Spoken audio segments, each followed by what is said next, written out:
서로의 얼굴을 마주한 지가 벌써 꽤 오랜 시간이 지난 것 같습니다. 다들 잘 지내시고 계시죠? 물론 제 눈에는 지금 이렇게 찬양팀 한 4분 앉아 계시고, 그리고 우리 집사님 한 분, 또 우리 교육자분들만 앉아 계시는데, 그래도 우리가 한 마음으로 함께 주님 앞에 나아가고 예배 드리는 줄로 믿습니다. 직접 만나 뵐 수는 없지만 전화로 이렇게 신방을 하다 보면 여러 성도님들이 참 힘들고 어려운 시절을 보내고 있다는 것을 보고 또 듣게 됩니다. 경제가 침체되면서 사업의 문제, 또 경제적인 문제, 또 직장 생활에서 여러 가지 문제들이 발생하는 것들을 보고 듣고 있는데요. 이럴수록 우리가 하나님의 은혜를 구하고 또 주님 앞에 엎드리며 하나님의 그 축복을 바라보기를 소망합니다. 코로나 바이러스로 인해서 지금 우리 삶에 여러 가지 힘듦과 어려움이 있지만, 오히려 코로나 바이러스로 인해서 기존에는 저희가 깊이 생각하지 못하던 것들을 조금 더 고민하고 생각해보는 기회를 갖게 된 측면들도 있는 것 같습니다. 먼저는 우리가 매주 드려왔던 이 주일 예배가 참으로 값지고 참으로 소중하다는 것을 우리 마음속 깊숙하게 느끼게 되는 것 같아요. 그리고 서로를 마주했던 우리 공동체의 소중함 역시도 계속해서 저희가 알아가게 되는 것이죠. 함께 예배당에서 이름은 모르지만 또 얼굴을 알아서 저희가 서로 이렇게 마주쳤던 얼굴들, 그리고 함께 식당에서 국수를 또 먹으면서 마주했던 한 분 한 분, 우리가 모든 성도들을 다 아는 것은 아니지만 서로가 너무 그립고 또 그리운 것이죠. 우리에게 늘 당연하듯이 주어졌을 때는요, 그 소중함을 잘 알지 못하다가 이제는 그 소중함을 더 깊이 알게 되는 것 같습니다. 그리고 함께 모이기가 힘든 이 시점에 우리는 교회란 무엇인가, 그리고 참된 예배는 무엇인가, 그리고 교회는 이런 힘들고 어려운 상황 속에서 어떻게 지역사회를 섬기고 이웃을 돌보는 삶을 감당할 것인가에 대해서 저희가 어느 때보다 더 깊이 고민하고 기도하게 되는 것 같습니다. 제가 10년 전에 안산 동산교회에 있을 때 인도네시아로 단기 선교를 갔다 온 적이 있습니다. 그곳에 저희 단기팀이 가서 했던 주된 사역 중에 하나는 MK들을 위한 성경학교를 여는 것이었습니다. 선교사 자녀들을 위한 여름 성경학교를 여는 것이었는데요. 왜냐하면 선교사님의 자녀들은 굉장히 어린 나이에 부모님을 따라서 이 선교지로 들어간 케이스들이 많기 때문에 보통 아이들처럼 주일학교에서 성장을 하거나 성경학교를 이렇게 많이 해본 경험이 거의 없었습니다. 그래서 수마트라 섬에 있는 선교사님들의 자녀들을 저희가 이렇게 다 모아서 한 2박 3일 동안 그 아이들을 위한 수련회를 하고 또 성경학교를 준비를 한 것이죠. 함께 간 청년들과 여러 가지 활동들을 했습니다. 물놀이도 하고, 철로 역정으로 그 과정을 통해서 복음을 전하기도 하고요. 그리고 페이스 페인팅을 통해서 아이들에게 그런 재미있는 활동들을 많이 준비했었습니다. 그리고 제가 가장 기억이 나는 활동 중에 하나는 교회라는 주제로 그림을 그려보자라는 활동이 있었어요. 그래서 대부분의 아이들은요, 어떤 그림을 그렸을까요? 하얀색 도화지에 대부분의 아이들은 건물을 그렸습니다. 십자가가 달려있는 예쁜 건물을 그린 다음에 이것이 교회입니다 라고 이렇게 발표를 했어요. 그런데 그 중에 한 아이는 하얀색 도화지에 여러 사람이 손을 동그랗게 잡고 있는 모습을 그렸습니다. 그리고 제가 생각할 때는 이것이 교회인 것 같습니다 라고 발표를 했어요. 함께 단기 선교를 갔던 몇 명의 청년들이 물어봤습니다. 교회를 그리라고 했는데 너는 왜 사람만 그렸어? 이렇게 물어봤어요. 그랬더니 그 아이가 굉장히 수줍어하면서 선생님, 저희 아빠가 목사님이잖아요. 선교사님이니까. 그런데 교회는 건물이 아니라 예수님을 주인으로 모시는 사람들, 그 사람들이 교회라고 저는 배웠어요 라고 그 학생이 저희들을 가르쳐 주었습니다. 성경학교 교사로 갔던 저희가 학생이었던 그 아이한테 가르침을 받은 것이죠. 청년들이 당황했습니다. 왜냐하면 그동안 저희는 교회라고 하면은 자연스럽게 예배당을 떠올렸기 때문이죠. 구약에 나오는 성전의 개념을 우리가 주일마다 가게 되는 예배당 자체로 생각을 했습니다. 그래서 저희는 사실은 교회에 갈 생각만 했지 우리 스스로가 교회가 될 생각은 잘 하지 못했던 것이죠. 여러분, 우리는 종종 교회를 생각을 할 때 건물로 생각을 하는 경우가 종종 있습니다. 그래서 전화로 누가 엄마 어디 있어? 라고 물어보면은 지금 교회에 있어 라고 얘기를 하기가 쉽죠. 그러니까 교회가 장소적인 의미로도 굉장히 자연스럽게 사용이 됐습니다. 하지만 오늘 우리가 읽은 말씀, 고린도전서 3장 16절의 말씀을 읽어보시면 어떻게 얘기를 하고 있을까요? 우리 고린도전서 3장 16절 말씀을 같이 읽어보도록 하겠습니다. 같이 읽겠습니다. 시작. 너희는 너희가 하나님의 성전인 것과 하나님의 성령이 너희 안에 계시는 것을 알지 못하느냐. 아멘. 오늘 말씀을 보시면 어떤 건물이 교회다라고 얘기를 하시는 것이 아니라 너희가 교회다라고 얘기를 해주시죠. 너희가 성령이 계시는, 거하시는 성전이다, 교회다라고 얘기를 해주고 있으신 것입니다. 우리 옆 사람을 보시면서 얘기를 한번 해보시죠. 저를 따라서 고백해 보도록 하겠습니다. 당신은 성령이 거하시는 성전입니다. 다시 한번 자신을 보시면서 선포하시죠. 나는 교회입니다.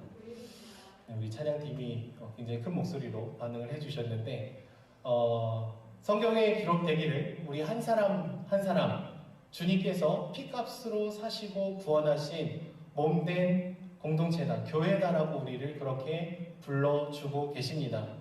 우리 심장이 뛰는 것이 매 순간 느껴지는 것은 아니지만 우리 가슴 속에 분명히 심장이 뛰듯이 성령께서 우리 안에 매 순간 느껴지지 않을 수 있지만 성경에서 약속하시는 것은 분명히 우리가 예수 그리스도를 구주로 믿을 때 성령께서 우리 안에 내주하신다라고 얘기를 해주고 계신 것이죠.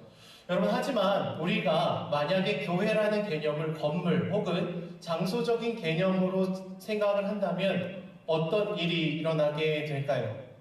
아까 말씀드린 것처럼 교회에 갈 줄은 알지만 내가 교회가 될 생각이 이렇게 조금 희미해지거나 약해지게 됩니다.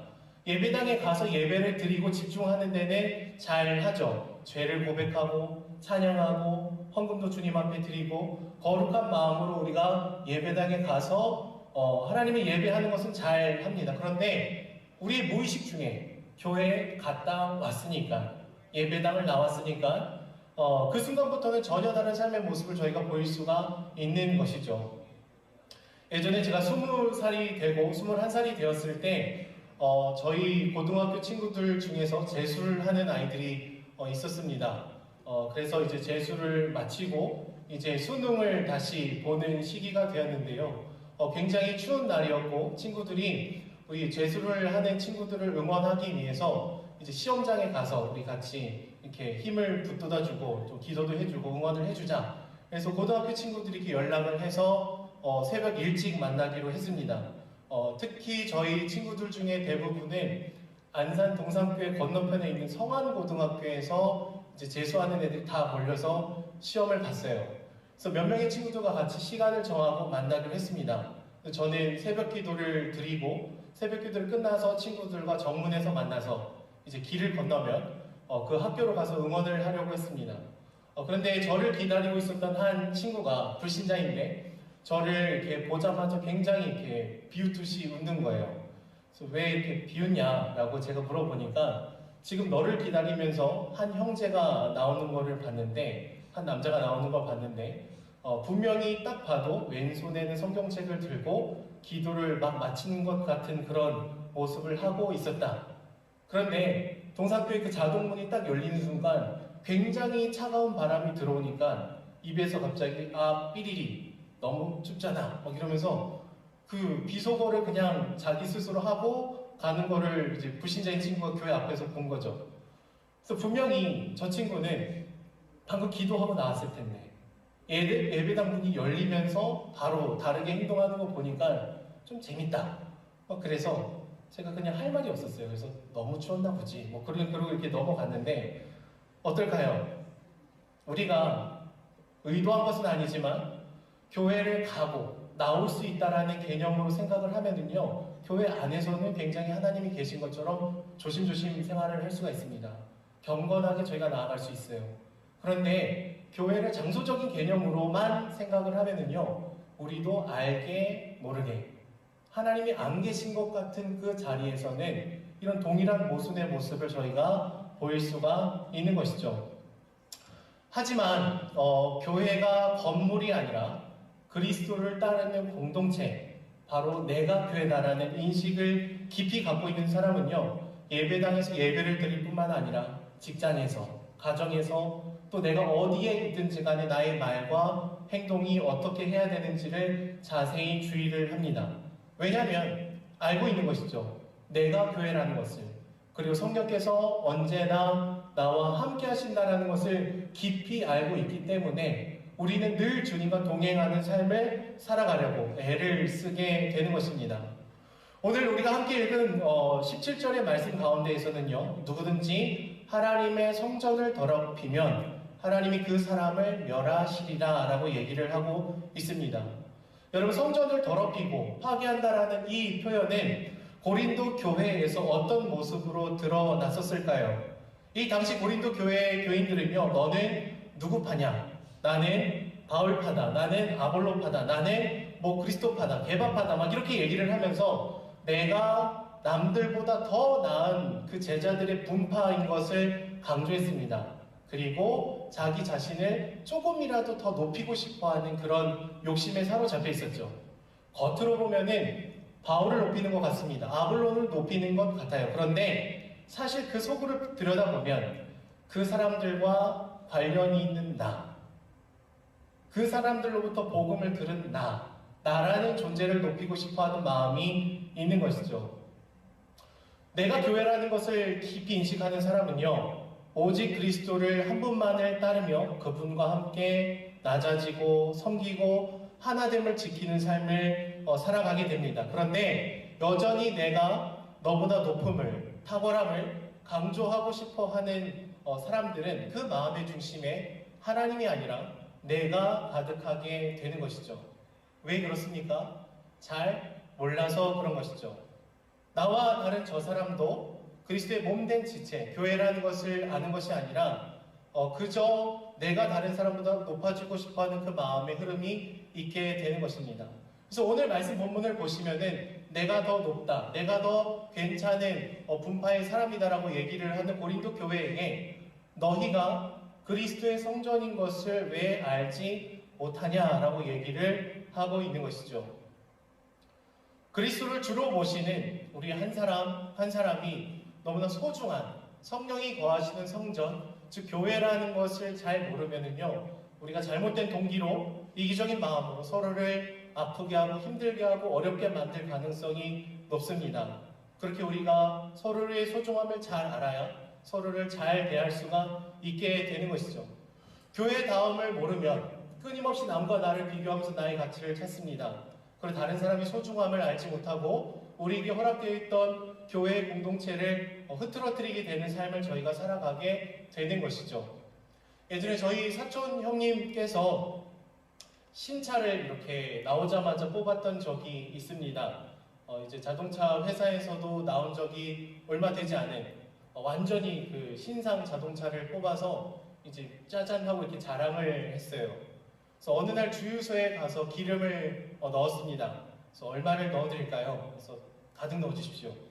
새 차니까 가득 넣고 열심히 달려야지. 그랬는데 카드를 결제를 하려고 할 때 이상한 것을 하나 발견했습니다. 주유를 하시는 분이 디젤 차에 휘발유를 넣은 것이죠. 차를 뽑은 지 정말 얼마 안 됐는데 맞지 않는 기름이 내 차에 들어온 겁니다. 그래서 막 그것에 대해서 어떻게 보상을 받고 막 이렇게 굉장히 힘들어했던 기억이 나요. 완전히 새 차인데 전혀 맞지 않는 기름이 들어가면 굉장히 절망적인 것이죠. 그런데 오늘 말씀에서 비슷한 것을 주님께서 얘기를 하십니다. 성령께서 거하시는 성전이 너희들은 세상에서 지혜롭게 하는 것들을 추구하는 인생이 되어서는 안 된다. 그것은 헛것이다. 그것은 자기께에 빠지는 것이다 라고 얘기를 하고 있어요. 남들보다 높아지고 싶어하는 이 고린도 교회의 교인들에게, 그리고 여전히 남들보다 더 가치 있는 인생이 되기 위해서는 더 많이, 더 높이, 더 많은 것을 우리가 성취하고 싶어하는 우리에게도 주님께서는 교회는 그런 것으로 채워서 달리는 존재가 아니라고 얘기를 해 주시는 것이죠. 경유차에 휘발유를 넣을 수 없듯이 그리스도인에게는요, 하나님이 없는 세상이 주는 부유함과 안락함이 삶의 도구가 아니라 삶의 목적이 되어서는 안 되는 것입니다. 우리 삶의 이유는, 우리가 살아가는 원동력은 늘 주님께 고정이 되어 있어야 되는 것이죠. 그래서 오늘 말씀 본문을 보시면은 우리가 받아들이기 힘든 얘기를 하셔요. 어리석은 자가 되라.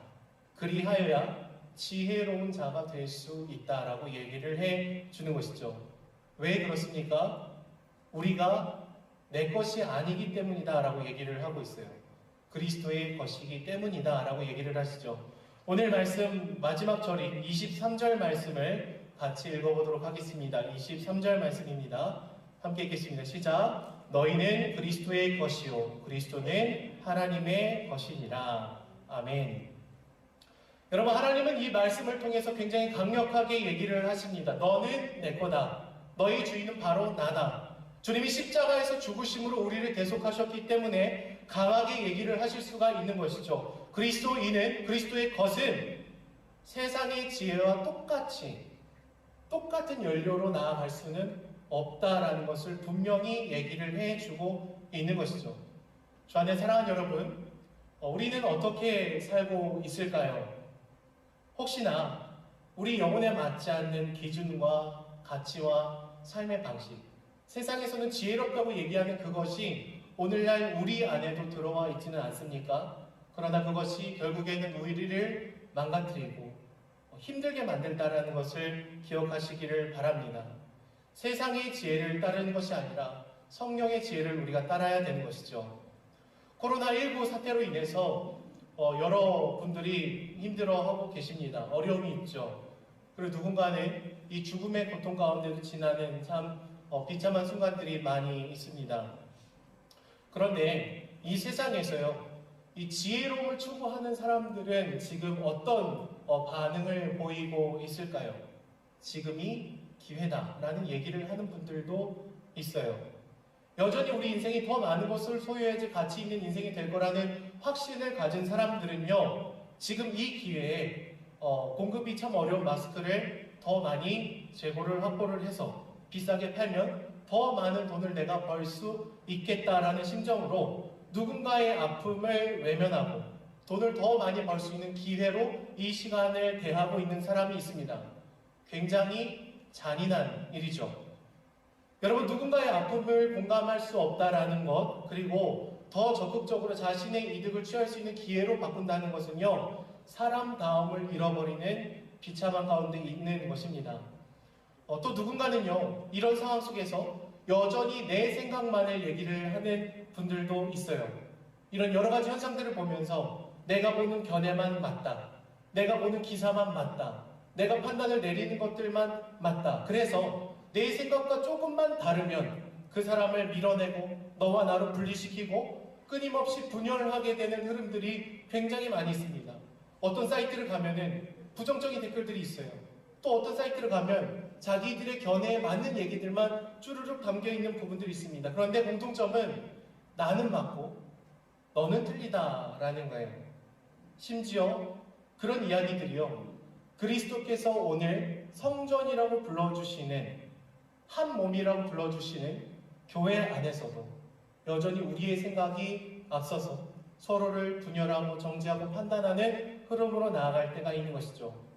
또 어떻습니까? 외국의 여러 사례들을 보면은 우리 집 안에 사람들만 안전하면 된다. 그래서 마스크를 사재기를 하고요, 여러 식자재들을 막 이렇게 모읍니다. 제가 아는 한 분은 이제 우리 집에 먹을 것이 굉장히 많아서 한 4달은 문제 없습니다 라고 얘기하시는 얘기를 들었어요. 물론 어느 정도의 그 안정감을 취할 수 있는 것이겠지만 그 안정감은요, 오히려 다른 사람에게 더 힘듦으로 다가갈 수도 있는 것이죠. 모양은 다르지만 우리 마음의 본질은 똑같습니다. 그 마음의 보좌에 나라는 글자밖에 남지 않은 것이죠. 하나님이 아니라 내가 왕이 되어 있는 것입니다. 우리 영혼에 맞지 않는 기름을 넣어서는 안 됩니다. 성전답지 않은, 교회답지 않은 그런 것들을 저희가 추구하면서 걸어가서는 안 되는 것이죠. 말씀을 맺도록 하겠습니다. 에베소서 말씀 가운데 교회는 만물 안에서 만물을 충만하게 하는 충만함이다 라고 얘기를 하고 계셔요. 교회는 건물이 아니고 주님께서 우리에게 보내주신 이웃들에게 가서 그들을 섬기고 사랑하고 세상에 알지 못하는 방식으로, 때로는 그것이 어리석은 것처럼 느껴지는 그런 방식이라 할지라도 예수님이 걸어가신 삶의 방식이라면 우리가 그렇게 걸어가서 섬겨서 희생해서 그들을 충만하게 하는 그 사명이 교회에게 주어져 있다라는 것이죠. 하지만 우리는 어떻습니까? 우리는 여전히 우리의 권리를 주장하고 싶어 할 때가 많습니다. 우리는 여전히 하나님께서 원하시지 않는 그런 가치관들을 우리 기름으로 삼는 경우들이 많습니다. 때로는 나만 옳고 당신은 틀렸다는 그 확신으로 말이 칼이 되어서 서로가 서로를 비난하는 모습으로 흘러갈 때도 있는 것이죠. 그러나 주 안에 사랑하는 여러분, 우리가 만물 안으로 들어가서 만물을 충만하게 하기 위해서는 예수님이 걸어가신 그 길, 어리석어 보이지만 힘들어 보이지만 과도한 희생처럼 보이지만 생명을 낳는 그 길을 우리가 걸어가야 되는 것이죠. 모든 것을 내어주시고도 비난을 받으시면서도 사랑을 퍼주셨던 분이 주님이십니다. 끊임없이 배반을 당하시면서도 그 모든 것을 예상하시면서도 변함없이 십자가의 길로 걸어가셨던 것이 바로 예수님의 길이었던 것이죠. 그리고 우리를 향해서도 함께 걷자고 말씀하시는 길이기도 합니다. 인터넷에 한 기사가 올라왔는데요. 너무 작아서 죄송합니다 라는 제목이었습니다. 어느 한 파출소에 한 남성이 노란 봉투를 놓고 사라졌습니다. 그리고 그 봉투 안에는 마스크 11장과 사탕, 그리고 손편지 한 장이 놓여 있었습니다. CCTV를 돌려보니까 파출소 근처 직장에서 근무를 하는 지체장의 3급을 갖고 있는 형제였어요. 이 형제가 회사에서 받은 마스크들을 조금씩 모아서 늘 수고하고 애쓰신 우리 경찰 분들에게 돕고 싶었다고 얘기를 합니다. 부자들만 기부를 할 수 있는 게 아니라 지금 내가 할 수 있는 도움을 드리고 싶어서 용기를 냈습니다 라고 편지에 적혀 있어요. 그리고 마지막에는요, 너무 작아서 죄송합니다 라는 말로 편지를 맺었습니다. 그런데 놓고 간 그 마스크의 종류가요, 제각기였어요. 여러 종류의 마스크를 하나, 두 개, 또 하나, 그렇게 11개를 모아서 이거를 지금 내가 써도 부족한 순간이지만, 그러나 나만 생각하는 것이 아니라 늘 수고하고 애쓰시는 누군가를 위해서 내가 그것을 기꺼이 내려놓고 그것을 과도한 희생이라 부르지 않고 함께 걸어가는 길이라고 부르는 이 형제의 고백이 우리 사회에 커다란 메시지를 주고 있는 것 같습니다. 지금 성령이 내주하시는 그렇게 우리를 증언해 주시는 교회가 교회답게 서기 위해선 예수님이 걸어가신 그 길, 그리고 이 형제가 선택한 큰 마음을 저희가 품고 나아가야 될 줄로 믿습니다. 비록 우리가 대단한 것을 할 수 없고 화려한 것을 할 수 없지만 주님께서 우리에게 보여주신 그 삶의 방향으로 더 낮아지고 희생하고 나아가며 도살장에 끌려가는 어린 양처럼 여러 고난을 통과하시면서도 아무 신음을 내지 않으시고 묵묵히 그 길을 걸어가셨던 주님의 발자취를 저희가 닮아가면 여전히 교회가 소망이고 여전히 교회를 통해 만물이 충만하게 될 줄로 믿습니다. 그 길을 걸어가는 저와 여러분이 될 수 있었으면 좋겠습니다. 내일 우리에게 주어지는 하루하루가 주님께서 허락해 주신 그 은혜를 흘려보내는 통로가 되기를 소망합니다.